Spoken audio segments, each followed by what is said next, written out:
Hello.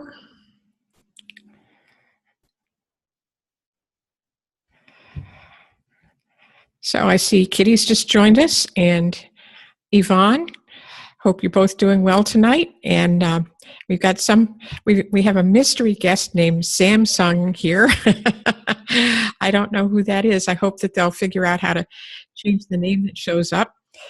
Hello, Hans. How are you?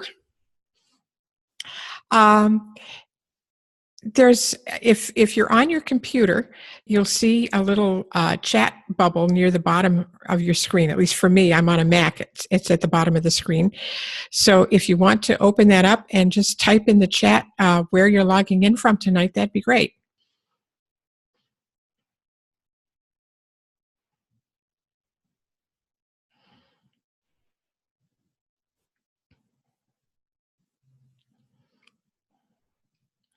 So Kitty's checking in from Providence, Rhode Island. Hello, Kitty.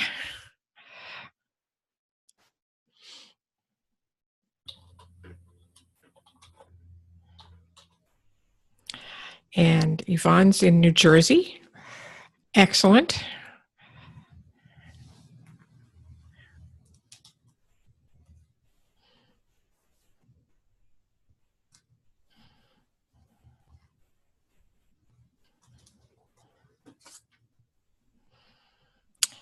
Brooksville, Florida. Oh, we're practically neighbors. Yeah, I'm just outside of Orlando. Okay, well, according to my clock, it's a couple minutes past 7. So we may as well get started. And since we're a small group, I'm going to see if I can unmute everybody. Hello, Vinny. How are you?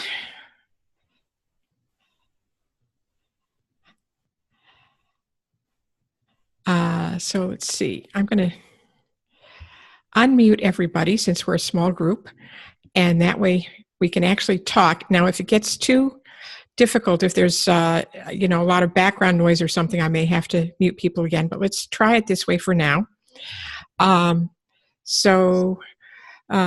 Kitty, you want to say something just to do a sound check? Because I'm actually not sure I'm hearing anything. Sound check. Okay. All right. Perfect. Okay, so for those of you who haven't joined me before, I'm Susanna Perkins.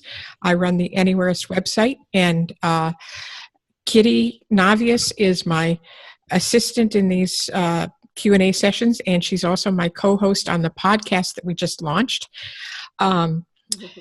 So if you all would like to just say hello. Oh, before we go any further, there's a new bit of housekeeping I need to do, and that is thanks to this new GDPR law in Europe.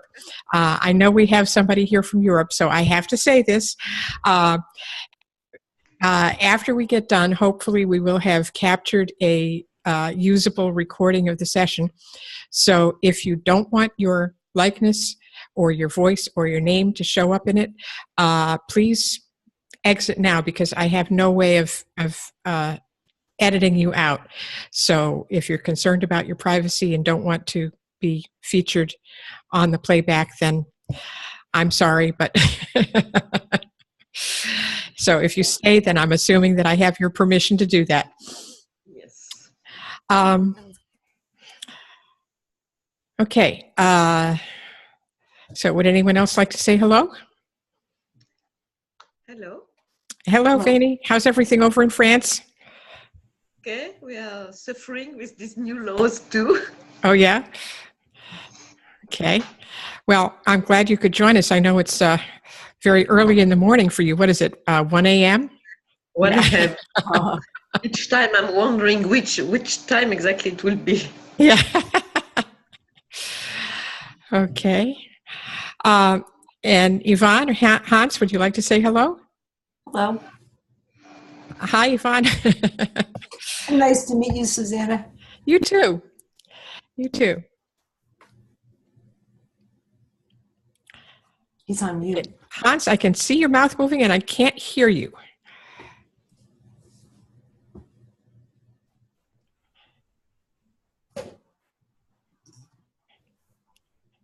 Not sure what the reason is.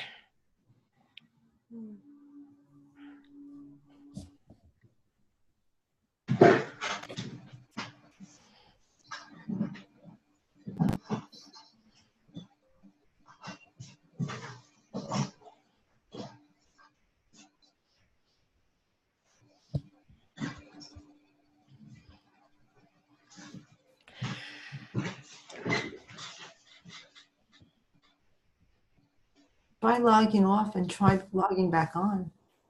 Yeah, sometimes that helps. Sometimes that helps me sometimes. Yeah.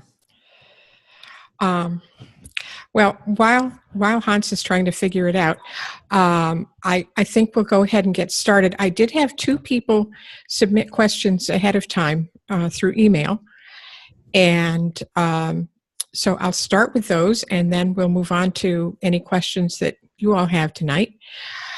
So the first question says, if you don't mind, I have a question in regard to the Friendly Nations visa. That's a visa in Panama.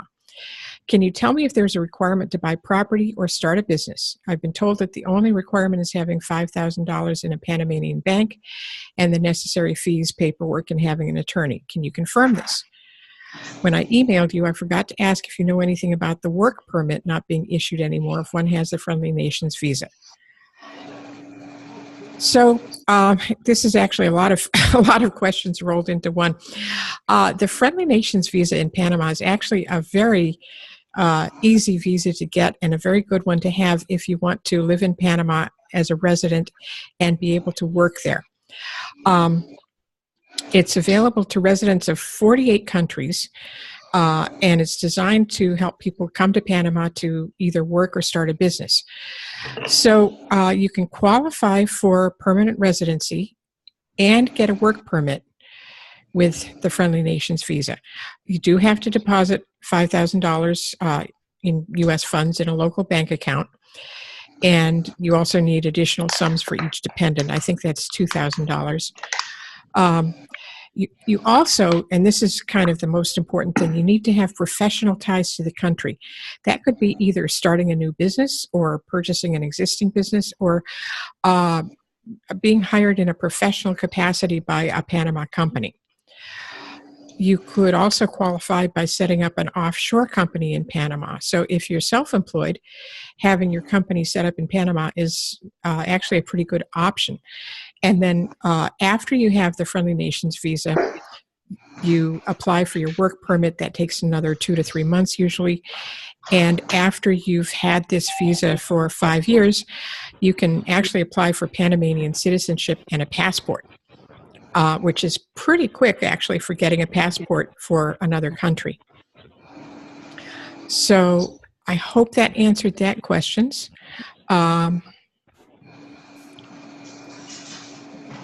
Hi, Suzanne. This is Hans. Can you hear me? Oh, yes, I can hear you now.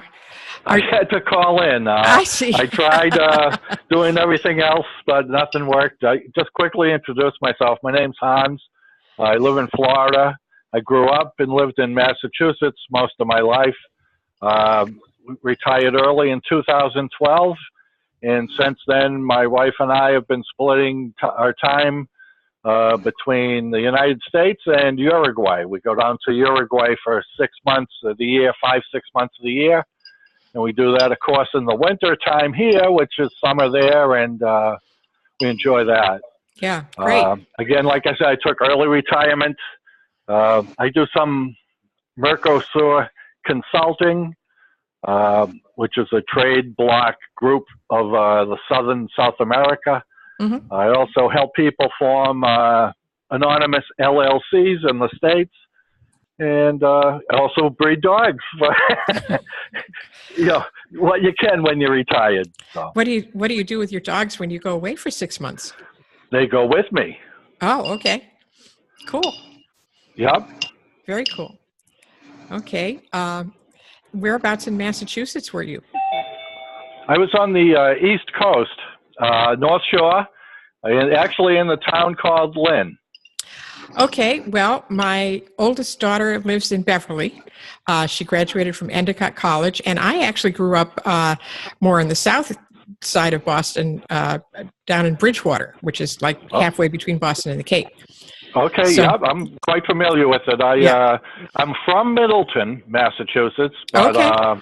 I couldn't afford to buy there when I was up that area, so we ended up in Lynn. Sure. And now here we are in wonderful Florida. Sure. Great. Well, it's nice to meet you. Hi, Sharon. I see you just popped in. How are you?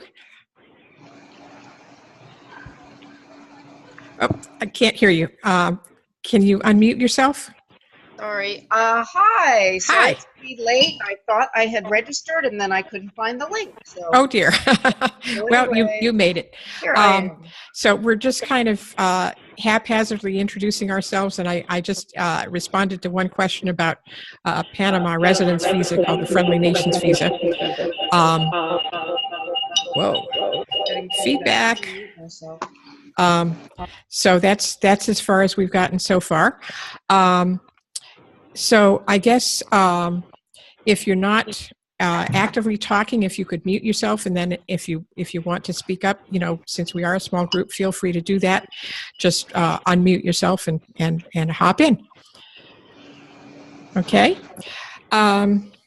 So all right. So that was the first question. I did have one other question.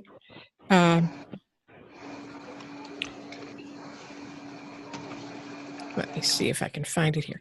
Oh, yes, somebody, excuse me. David was asking how to go about finding property to lease for 2 to 5 months in or close to a beach area, particularly in Mexico or Costa Rica or Belize.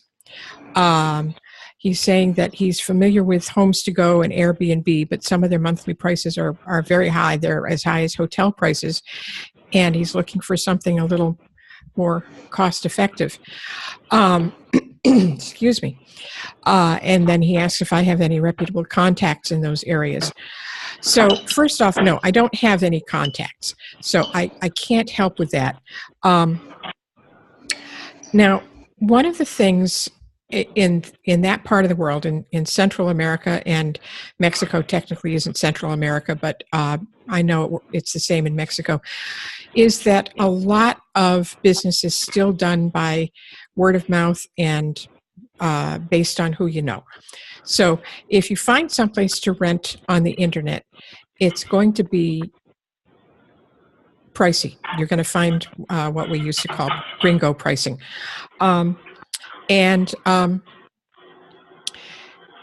So you're always going to find a better deal if you can find someplace once you're actually there. Now, if you were going to be there at a time of year that was not the most popular or in demand, then I would say, make arrangements ahead of time for a hotel for a couple of weeks, and then when you get there and are actually in place, then you start looking for someplace to rent for longer term. You'll get a much better deal. Unfortunately, he's looking to rent at the most popular time of year, the winter time, and in the most popular place, which is the beach. So that strategy might not work so well. That depends a lot on where you are, whether you're in an area that has a lot of high demand. Now, if you're going to be going to the same place year after year, you can kind of adopt a modification of this strategy, which would be to bite the bullet and rent someplace ahead of time for the first year that you're there. And then once you get there, spend some of your time looking for possible rentals for the next winter and make the arrangements when you're there. Because honestly, the price difference can be astronomical between doing it in person while you're there versus doing it from a distance online. Now, if you want to move around from year to year, again, that's not a strategy that will help, and you may just be stuck paying those prices. The only other thing I can suggest is to get active in some online forums for people in the areas that you're specifically interested in. Now, the trade-off there is that, rather than paying more money for the ease of making your arrangements from afar, you're going to be trading time to get those arrangements made less expensively, because you're going to have to spend time in the forums. You're going to have to get to know people. You're going to have to develop some relationships, figure out, who you can trust, all that kind of thing. But that's really the only other way I can think of to do it remotely, but at a reasonable price. Something, Suzanne, that people can do as well is where they want to go, they should maybe Google local newspapers for that country. For example, if you want to go to Costa Rica, Google newspapers in Costa Rica and then look in the classified ads, and that can help give you an idea of what some prices could be, and it's cheap to do. It doesn't cost you anything, and if you would then wanted to follow through on it, of course, it's buyer beware, but that would give you a good idea of pricing, and that the locals are going to be using the newspaper a lot more than people outside of the country. That's a good point, Hans. That's a very good point. You have to be familiar enough with the language to be able to do that. But now there is a classified website I know in Panama, and I think they have it in a couple of the other Central American countries too, called Encuentra 24. Encuentra 24. And that's more of a classified site that's used by local people too. So something like that, maybe would help as well. But that's a good suggestion to look at local newspapers. I like that. Thank you.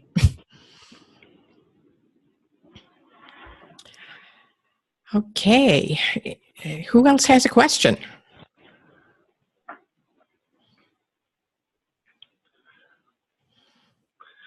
I'll go with one here. Okay.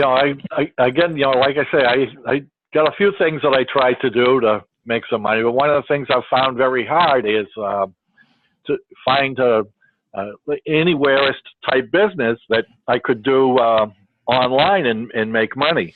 I did write a few small articles for a blog, but I really haven't been successful of finding anything that's really good for me. Do you have any ideas on that?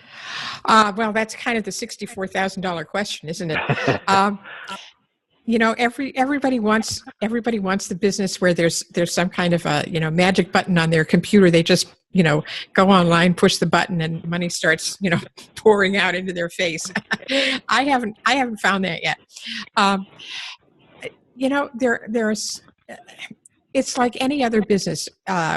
Whether it's an Anywhereist type of business or a bricks and mortar business or any kind of business, you need to be sensible about it and be logical about it. Now, you have to start with what you already know and what you already have to offer. And that could be a strong interest in a subject. It could be expert knowledge in a subject. It could be years of experience with something. But you have to start with something that you have that people are going to want to pay for. That's the heart of any business transaction. And whether you decide that you want to be a freelance writer, or whether you want to do web design, or whether you want to teach English, start a dive bar on the beach somewhere, whatever it is that you want to do. Well, I guess the dive bar on the beach wouldn't be very Anywhereist, but you need to find the intersection between your interests and expertise and what enough people are willing to pay for to make it worthwhile for you. So I know people who've done some really fascinating things. I mean, the things you hear about the most often are teaching English as a second language, writing, photography. Those are all excellent ways to go. They're tremendously portable. But like anything, you have to develop some specialized knowledge to make them work. You just can't throw up a website and say, well, I'm a copywriter, and expect the world to beat a path to your door, because that's not going to happen. So you need to find your audience, you need to find your market. There are a lot of moving parts involved, but you have to start with your interests and your expertise and use that as a starting point. So I don't know if that helps at all. I mean, I wish there were an easy answer. If there were, I would have people beating it past my door, I think.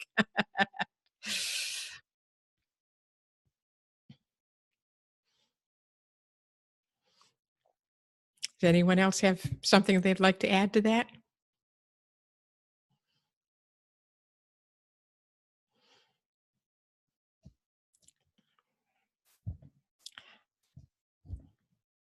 Alt A. Oh, hi. There you go.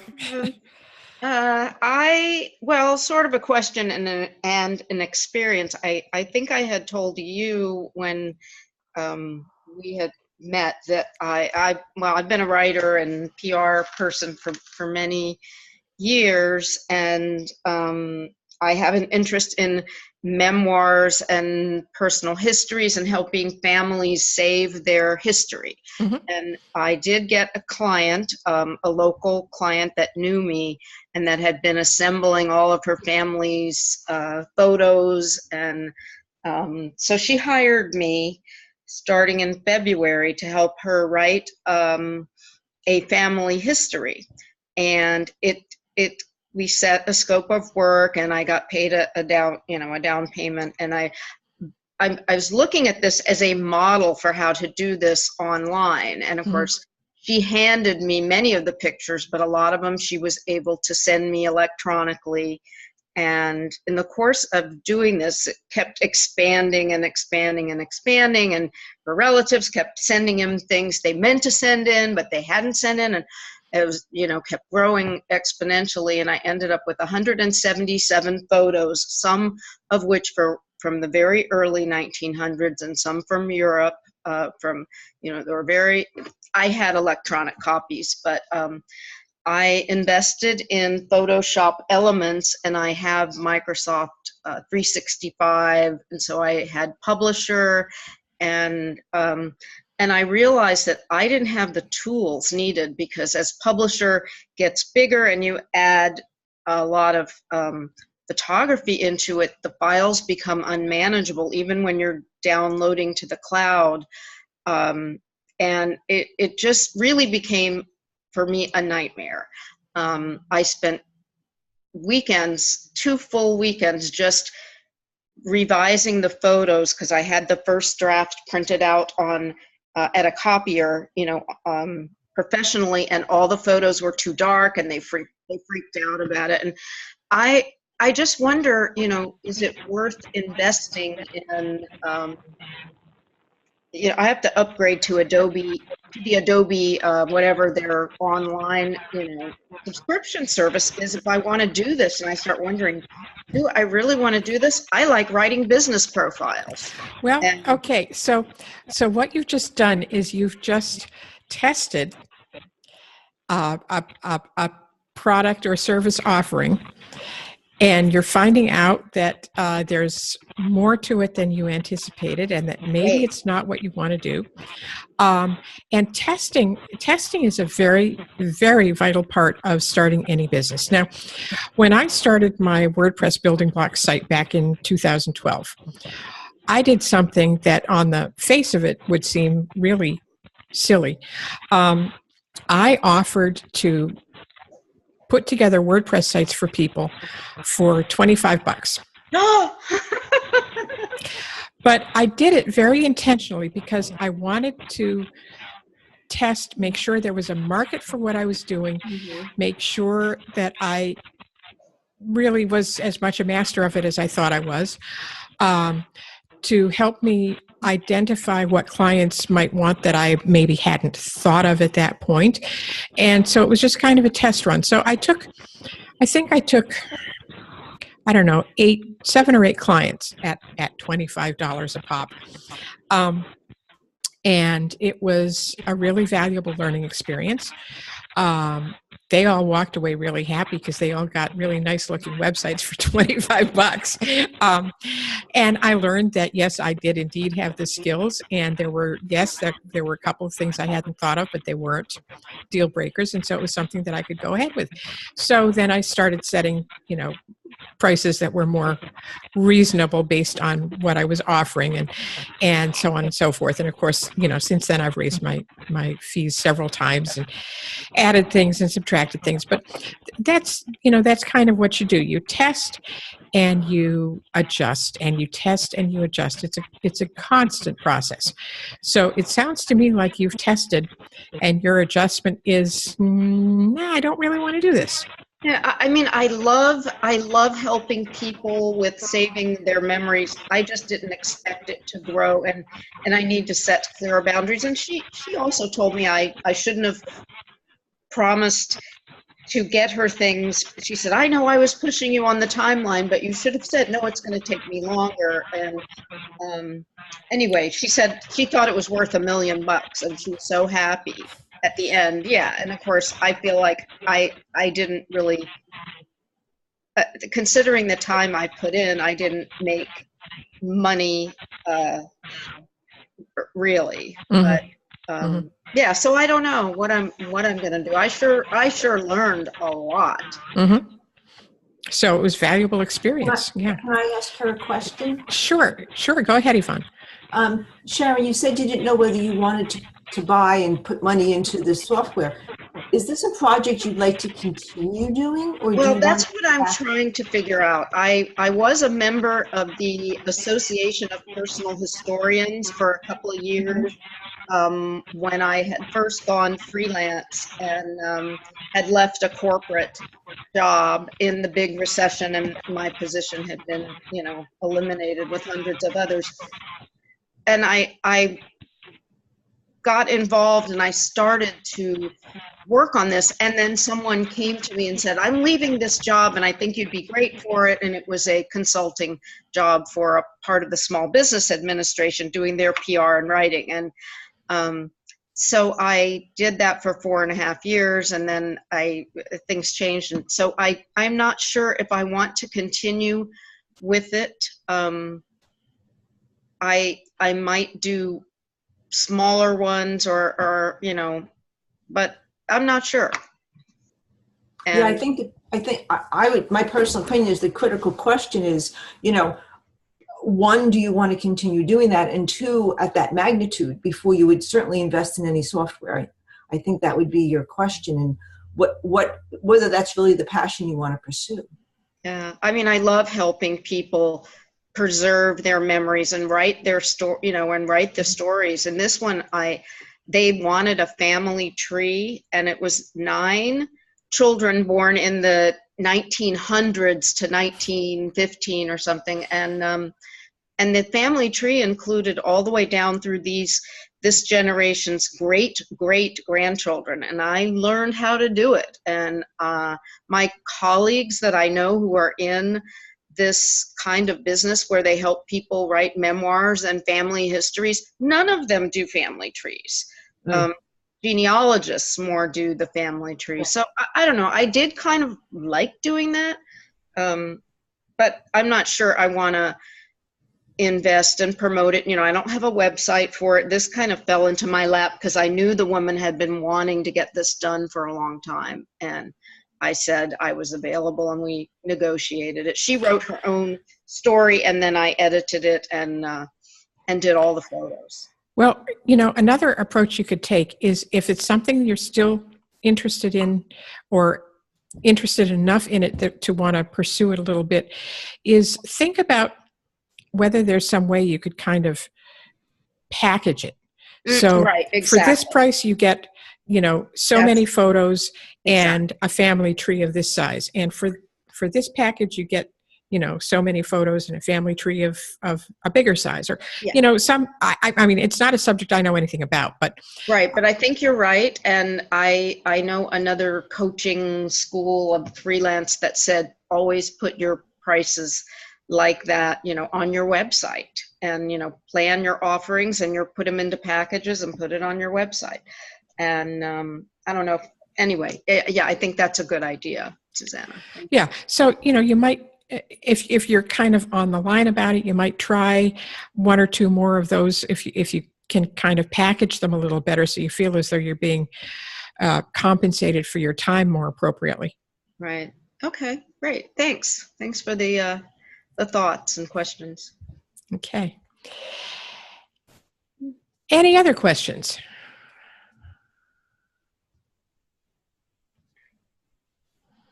I have one. Sure. Go ahead, Yvonne. For people who have dual citizenship, Mm-hmm.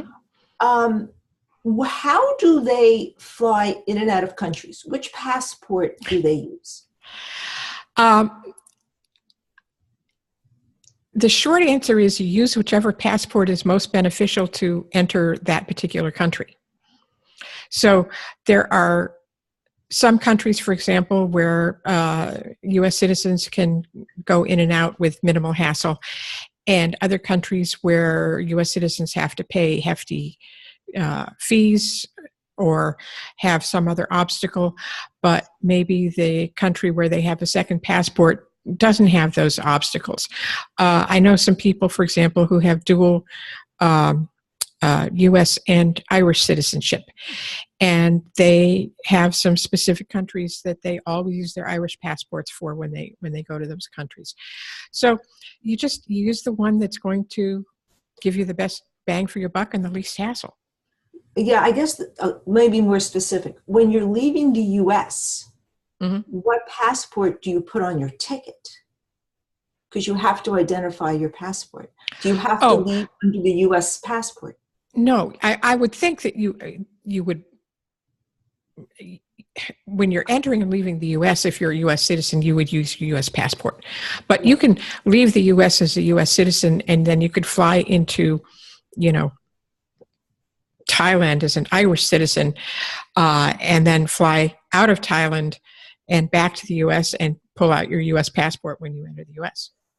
So basically, you make the airline ticket out of the U.S. and you'd have to put your passport number, so you'd put your U.S. Mm-hmm. But then as you arrive, you use whatever one is most advantageous. Mm-hmm. Okay. All right. Thanks. Okay. That wasn't totally clear to me.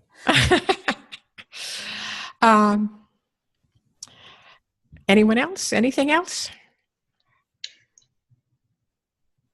Well, I have another question, because I am trying to become what here in Florida and probably other places too is known as a snowbird. Sure. I mean, that terminology is pretty straightforward. Mm-hmm. And it's, already, it's beautiful right this minute, but earlier today I was in a monsoon with winds that was, winds and rain that was, filling up all the streets, and I'm like, oh, I gotta get out of here. And I got a name for a domain about being a snowbird. I won't say what it is, but being kind of a money-saving snowbird. Okay.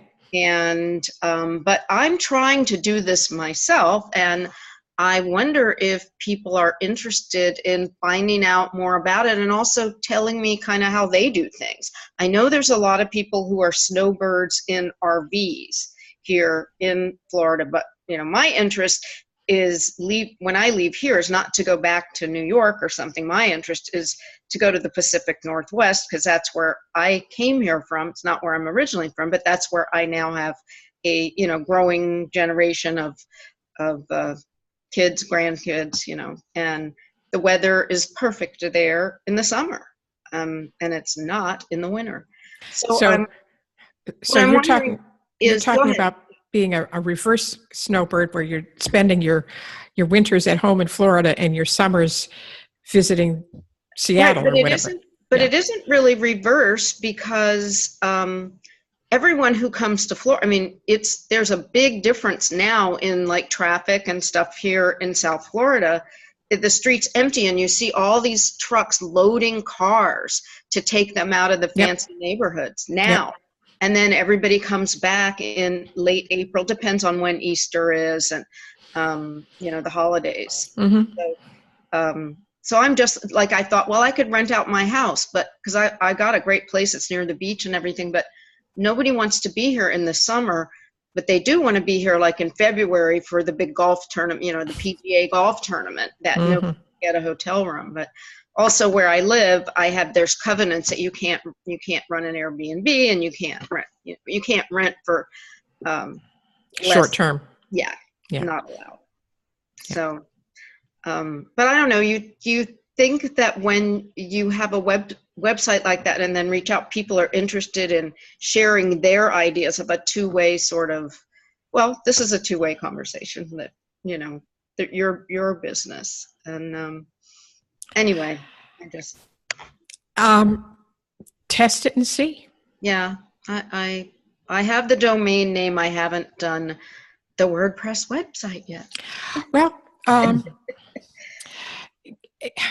John Morrow, who's a fantastic blogger, he is telling people these days not to start their WordPress site right away. He's saying, just go on Medium and do your writing there. See if you can attract an audience there. Okay. And if you get traction there after about 6 months, then you go ahead and build your website and do all of that. And so I think for a lot of topics that can make a lot of sense. It depends on your niche. It depends on how you plan to monetize it and all of that. But it's a very low stress way to start. Good idea. Thank you. Yeah. If I could just follow up, you asked one question. You wanted to know if people would be interested in that kind of subject. And I can tell you, I think they definitely would. I've actually been having a very similar conversation, even with some of my girlfriends recently, who are, I'm in the Northeast, of course, and I have friends who, live here and grew up here, but recently visited the Bay Area in California, and now are like mad to do the snowbird thing on the other coast. Right. And we're kind of young people. We don't have a lot of money. Most of us are freelancers and artistic, creative professionals. So I'm in strong support of that idea. Yeah, I actually worked in San Francisco in TV news and radio before we couldn't afford to buy property there. So we moved to Seattle at the time it was affordable. Because it's not now. It's not now, but no, the Bay Area is beautiful. I loved living there, and but it can be, as Mark Twain said, the coldest winter I ever spent was a summer in San Francisco. Yeah. Depending on the section of the city you're in or the area, just south of San Francisco, it is really foggy and cold. We were there in May, and I wore my leather coat almost every day, but then if you cross the bridge and go north, then you're in the sunshine and peeling layers. Wow. Yeah. Interesting. Great place to summer. You're talking about in the winter, getting out of the Northeast when it's cold there. Yeah. Understood. Yeah. Well, winters, it can get really cold there too, but it's still gorgeous. It can be. Yeah. Okay. Well, I think we're about ready to wrap up. I want to thank you all for joining me this evening. It's been fun. And I do want to let you know that I'm planning on taking a couple months off. I won't be doing another live Q&A until September. We'll take July and August off. Normally the one in July would happen July 5th, which in the US is still much too holiday-ish, and I know nobody would show up for it. So I just thought I'd take the summer, and that way I can put a little more time into the podcast. If you haven't heard the podcast yet, I'd love to have you really good. Go listen to it. Good. Thanks, Sharon. And you can find that if you go to anywhereist.com/podcast. And we plan on releasing an episode a week, and Kitty is co-hosting that with me, and we're very excited about it. I heard you. Terrific, Kitty. That's putting the name to face and name together. Yeah. So thanks, everyone. Have a good evening, and we'll see you in September. Thank you, Susanna. Good night. Bye, everybody. Take care.